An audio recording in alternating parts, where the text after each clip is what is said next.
Un cordial saludo a todos los participantes de nuestro curso Uso y abuso de las mayúsculas. Mi nombre es Paul Cifuentes, director de Lengua Franca, y en este video quiero contarles cuándo usar y cuándo no usar mayúsculas sostenidas. Veamos. Primero quiero contarles cuándo no usarlas y principalmente por qué no usar las mayúsculas sostenidas. Primera razón, las normas de cortesía. Con el auge del Internet de los últimos 20, 25 años, empezaron a discutirse las normas de cortesía a la hora de escribir.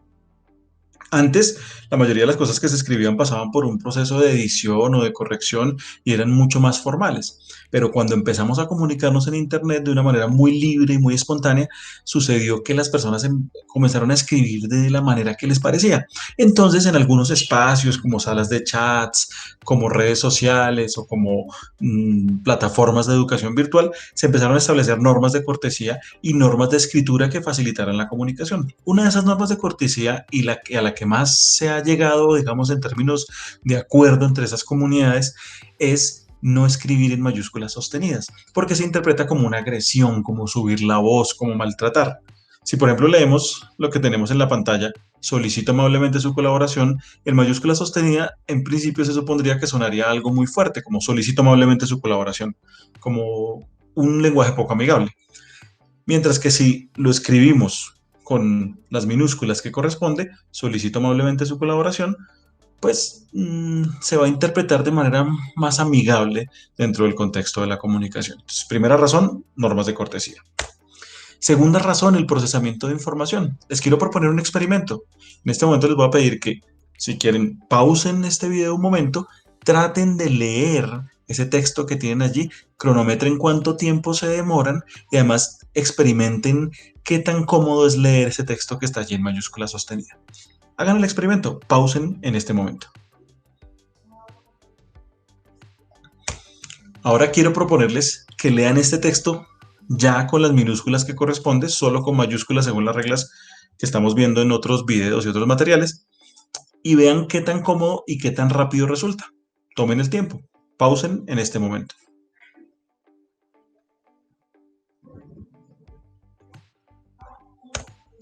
¿Qué resultados acabo de arrojarles el experimento? ¿Resultó más cómodo leer este texto en mayúsculas sostenidas y mucho más rápido? ¿O será que más bien sucedió con este que solo tiene las mayúsculas que corresponden según las normas? Efectivamente, la conclusión más segura es que ustedes se dieron cuenta de que es mucho más rápido y mucho más cómodo leer el texto que están viendo en pantalla y no este otro, el de las mayúsculas sostenidas. Este es un experimento casero, pero ya las ciencias que se ocupan de investigar cómo funciona el procesamiento de la información en el cerebro han demostrado que efectivamente esto es así. Efectivamente, leer en mayúsculas sostenidas es mucho más difícil. Veamos. Hay una ciencia, particularmente una disciplina que se llama psicolingüística. Ella se ocupa de investigar cómo funciona el procesamiento de la información lingüística en el cerebro humano. Con los experimentos ya controlados, no caseros como el que acabamos de hacer, se ha determinado que toma más tiempo procesar las mayúsculas sostenidas y se le complica mucho más al cerebro humano reconocer las diferencias entre cada una de las letras. Mientras que las minúsculas facilitan mucho la lectura, la hacen mucho más cómoda porque tienen altas, bajas y curvas.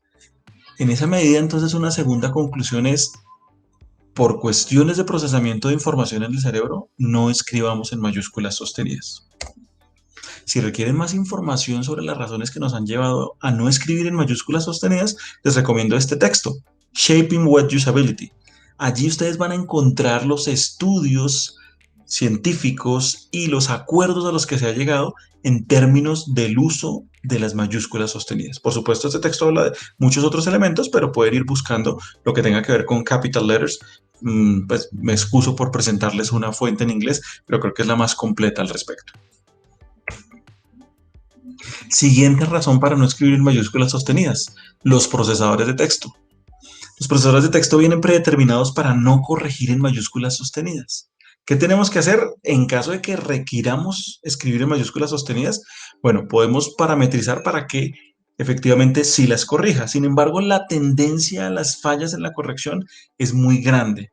Y cuando hacemos corrección humana, Dado lo que ya hemos venido hablando, que resulta muy difícil procesar las mayúsculas sostenidas, pues la posibilidad de encontrarnos con errores o de dejar errores en un texto que vayamos a escribir va a ser muchísimo más alta. De hecho, es muy común cuando nos llegan los textos a lingua franca para corregir que están en mayúscula sostenida, que se encuentre, por ejemplo, errores de ortografía muy sencillos, muy tontos, que uno los llamaría de esa manera, pero no se ven porque están en mayúsculas sostenidas. Entonces, definitivamente, por esas razones, no podemos trabajar con mayúsculas sostenidas tampoco. Ahora les voy a contar cuándo sí usar mayúscula sostenida, o más bien cuándo hay licencia para usarla. Una primera razón tiene que ver con las normas de citación. Normas como APA o ICONTEX en alguna época pedían mayúsculas sostenidas de manera obligatoria en los títulos principales, pero ya en los últimos tiempos no. Por ejemplo, APA no nos pide nunca mayúscula sostenida en ningún lado, ni en los títulos principales ni en los apellidos de los autores que estamos citando. En el caso de ICONTEX, tampoco sucede que hoy en día nos pida mayúscula sostenida en los títulos, pero sí lo mantiene en los apellidos de los autores que estamos citando. Sin embargo, hay que hacer una precisión. Esto no aplica para todas las veces que yo mencione el autor en el texto. Fíjense cómo puede funcionar sin que abusemos del uso de mayúsculas sostenidas. Como ustedes ven acá, estamos citando a Coulthard. Sin embargo, según Coulthard, vamos a un superíndice, numeral 4, bajamos acá y fíjense que Coulthard en la parte de arriba está solo con mayúscula inicial y abajo en la citación sí está con mayúscula sostenida. Entonces, eso es lo que podemos hacer en el pie de página, en la anotación al pie, utilizar la mayúscula sostenida y en el cuerpo del texto solo utilizamos la mayúscula inicial, de tal manera que no incomodamos a nuestros lectores con esas mayúsculas sostenidas que de nuevo no solo son feas, no solo son descorteses, sino difíciles de procesar. Hay otros casos que tienen que ver con las licencias de uso jurídico. Una primera licencia de uso jurídico es el contrato. En los contratos se utilizan mayúsculas sostenidas para esas palabras, digamos, sensibles dentro del contrato, esas palabras que se deben interpretar de una manera específica y no de manera general. Veamos, por ejemplo, este. El proveedor se obliga a entregar los insumos definidos en la cláusula tercera del presente contrato. El cliente verificará las condiciones de calidad presentadas en el anexo segundo del presente contrato. Fíjense que es desagradable a la vista, pero hay una licencia en ese tipo de textos. El texto del contrato no busca ser agradable, no busca ser estético, sino busca proteger de problemas futuros un negocio. En esa medida, sí se va a justificar el uso de mayúsculas sostenidas. Pero ojo, solo en los contratos, no va a suceder igual en otros casos. Otro caso de licencia de uso jurídico tiene que ver con marcar a los procesados, disciplinados, administrados en casos judiciales con mayúsculas sostenidas para diferenciarlos de otras personas que se nombren. Por ejemplo, acá, según el dicho del señor Pérez, Benítez le ofreció dinero por permitirle ingresar al edificio con el fin de violentar la puerta de la señora Pérez. Fíjense que tenemos dos apellidos Pérez Pérez, solo con mayúscula inicial, y Benítez sí está en mayúsculas sostenidas. ¿Qué quiere decir eso? Que Benítez posiblemente es el procesado, el investigado en este caso judicial. Y por esa razón lo estamos escribiendo en mayúscula sostenida.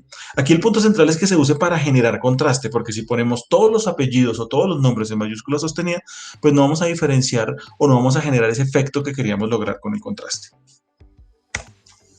Otra licencia de uso tiene que ver con el uso gráfico, con las marcas, con los nombres de entidades y ese tipo de cosas. Fíjense, por ejemplo, en el nombre de un diario, El Espectador. Allí la marca El Espectador es así, con mayúsculas sostenidas. Y no la vamos a bajar a minúscula cuando estemos presentando la marca, el elemento gráfico. Pero si estamos escribiendo El Espectador en un texto común y corriente, pues solo vamos a irnos con mayúscula inicial según las reglas que ustedes pueden ver en otros materiales. Lo mismo sucede con una marca, por ejemplo, como CityLab. CityLab está diseñada en mayúsculas sostenidas, pero si yo voy a mencionar la palabra CityLab como el nombre de la marca o de la empresa en otro tipo de texto, en un texto periodístico, académico, pues no lo voy a escribir en mayúsculas sostenidas. Con los grupos artísticos, por ejemplo, el grupo de rock Caifanes de México, ellos diseñaron su nombre en mayúsculas sostenidas. Y por supuesto, cuando aparezca el nombre gráficamente con esas características, además con letras especiales y todo eso, pues se va a utilizar las mayúsculas sostenidas. Pero cuando yo quiera escribir en un texto periodístico o académico la palabra Caifanes para referirme al grupo, no lo voy a hacer en mayúsculas sostenidas, sino solo con la C mayúscula. Conclusión, cuando las palabras aparezcan en el nombre de la marca como marcas en sí mismas, van a utilizarse las mayúsculas sostenidas si es que así se diseñó originalmente, pero cuando escribamos el nombre de medios de comunicación, de empresas, de grupos musicales o lo que sea, ya en un texto concreto, no vamos a utilizar las mayúsculas sostenidas. Para terminar, quiero presentarles un resumen. Tenemos tres conclusiones esenciales. Primero, usen las mayúsculas sostenidas lo menos posible por razones de cortesía, de procesamiento de información y por facilidades de corrección. Segundo, usen mayúsculas sostenidas cuando una norma de presentación de textos lo requiera, pero no abusen de esa posibilidad. Ya vimos alternativas para hacer esto. Y tercero, usen mayúsculas sostenidas según las licencias de uso jurídico y gráfico, de nuevo, sin abusar de ellas. Muchas gracias por haber visto este video y espero que estén atentos a los demás materiales que estamos cargando en nuestra plataforma. Hasta la próxima.